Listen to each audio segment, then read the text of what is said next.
Let's start off with this complete shocker. Nothing to do with the episode. A panda. This guy. He's apparently a father. Another thing I noticed last time. I'll be frank. I watched the Jetix English version. That's like way back in 2005 or six. I was just I didn't even know what an anime was back then. This came in Jetix. He was Len's uncle back then, but now I don't know if it's like a canon change or something, but he's his father. Doesn't matter. This dude just killed this innocent panda for no reason. He was explaining something to June to show how it's like a flex move or something, and I don't even want to show that. I've never seen a panda killed in an anime, in any media for that matter, but pandas are like, you know, it's off limits. I've seen dogs killed. It's not okay killing dogs in a show either. But pandas? What did what does the author have against pandas, man? How I'm so confident that nobody kills pandas that what was that panda character in Jujutsu Kaisen? I don't know the name, but I'm 100% pretty sure that that character won't die throughout the manga. Why? Because he's a panda. You don't just kill pandas. You don't do that. And the panda was killed. I don't even know what his name was. It's like it's like the villain's pet, right? It's like it's one of those 90s villains who has a cat or something on his shoulder, who he just cuddles all the time, and he wants to flex so much that he kills. I'm assuming this was his pet. Is that a normal sized pandas and this guy is just freaking huge, or is that a baby panda? It's so much more horrible if it's a baby panda. That was sick. This guy turns out not that much a bad guy. He has a redemption back in the like in the last anime. I don't even remember if this scene was there because it definitely wasn't in the English version which I watched. But if it was there in the old Japanese anime too, I don't get how this guy will ever be redeemable.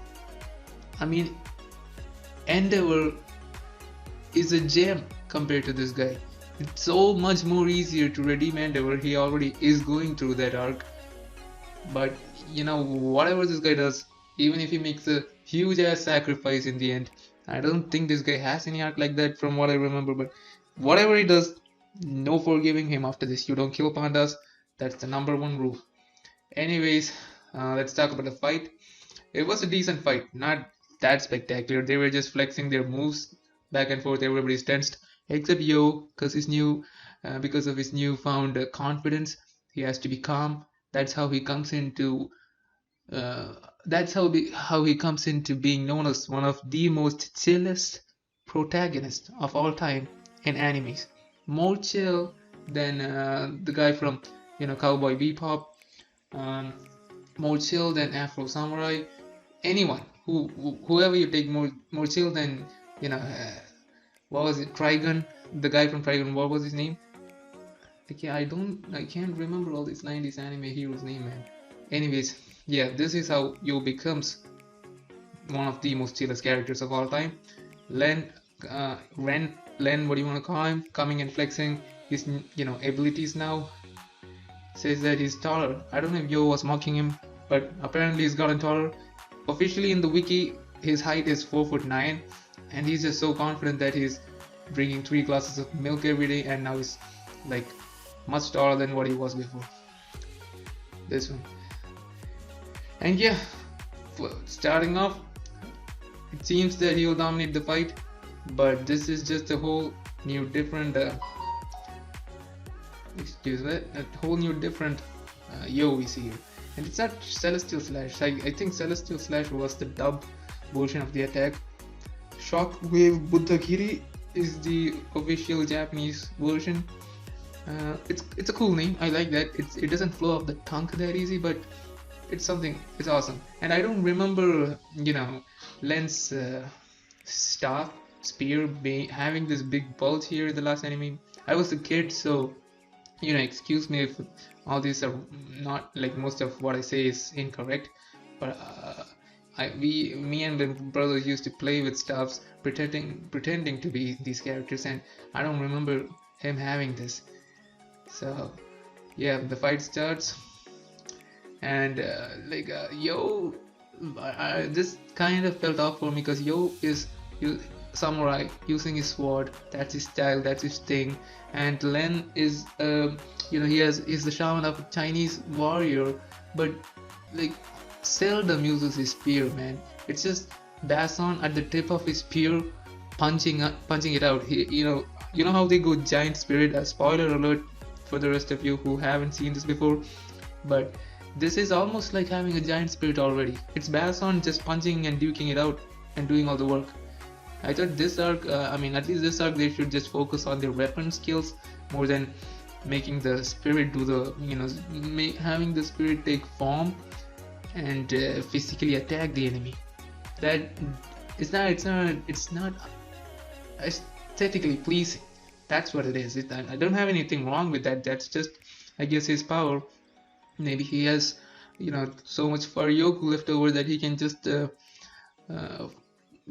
Basson a farm. But it would have been a better fight if both of them. This is what I'm talking about. Basson is using. It's almost like he has his giant spirit right now. Only those who've seen the previous anime would get that, but this feels like a giant spirit. But I think I remember this being the same scenario last time around. But I was a kid then, so I didn't find it that much. I wasn't going to complain. It's just a badass anime. I was a kid, so I took whatever came at me. Yamadamaru looking a little bit more orange. He was yellow, but I guess he needs some contrast with Len. He's a yellow again. It depends on the lighting or something. And anyway, Yo doesn't even get phased at any point throughout the fight. He has a traumatic flashback and obviously unlocks more power, brings in his horse. I did not know this was a ghost, but if it is, how is he standing on it? Is he giving him form too? And yeah, he should have been way stronger with the horse, but he should have went intimidating Yo at least one round with the horse before the final clash. But Yo didn't even get faced even with the horse. I mean, he has so much backup. Still, he's just, he just tied with Yo. That kind of sucks. That's not a good. It reminds me of Naruto vs Sasuke, where Naruto is the one with so many nine-tailed beasts and all the other tail beasts, while just Sasuke is using his own powers. It kind of felt like that, and still they were. Arguably, it was a draw. Some people wouldn't agree. I mean, people say that Naruto won. Even Sasuke admitted Naruto won, but that was more poetic victory for Naruto than actual physical fight. I didn't think that's what Sasuke intended. He just won in the sense that he brought Sasuke back to the village. But I guess whatever. That's what I'm trying to say. His Len is basically using so much accessories to fight this Yo, who's just he has a glowing sword. That's all he's doing. He has that shockwave Budagiri attack, and he's still tied with him. He didn't have any flashbacks. He didn't have any power-ups, and he's still tied with him. That's why he's the protagonist. He's clearly at least 2 or 3 levels higher than Len at this point. See, still this guy we see Faust being creepy, but we know he's gonna turn good. I mean, it's predictable. Even if you haven't seen the show, you know this guy is gonna come back as a good guy. That's why they're just mocking him. He's just weird, but he's good, but he's weird. He's that kind of character. And yeah, the final clash, and it's over. All in all, it was a decent fight. I kind of liked the last fight better. Actually, my favorite fight from the last time around in the anime was the fight between Horohoro and Yo. Trey. We used to call him Trey because that was the English name. It's weird for me calling him Horohoro now.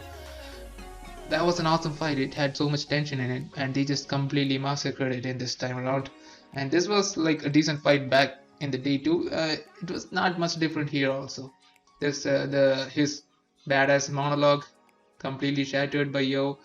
It felt that was funny, I'll admit it. But yeah, it's it's a tie, and now both of them are moving to the next round. Hopefully, we get the next arc where they're all going on that amazing road trip, which is the best part of the last the last time this anime was aired. That was the best arc. Um their road trip together, where each of them unlocked their newfound giant spirit powers. That was the best arc for me. So I hope we directly jump into that, because there is a lot more to cover from where the last anime left off. And yeah, it was a good episode. What did you guys think? Comment down below. Rip to the panda. I will see you guys in the next week's episode. Also, do check out my other reviews coming this Sunday: One Piece, Digimon, and whatnot. Goodbye.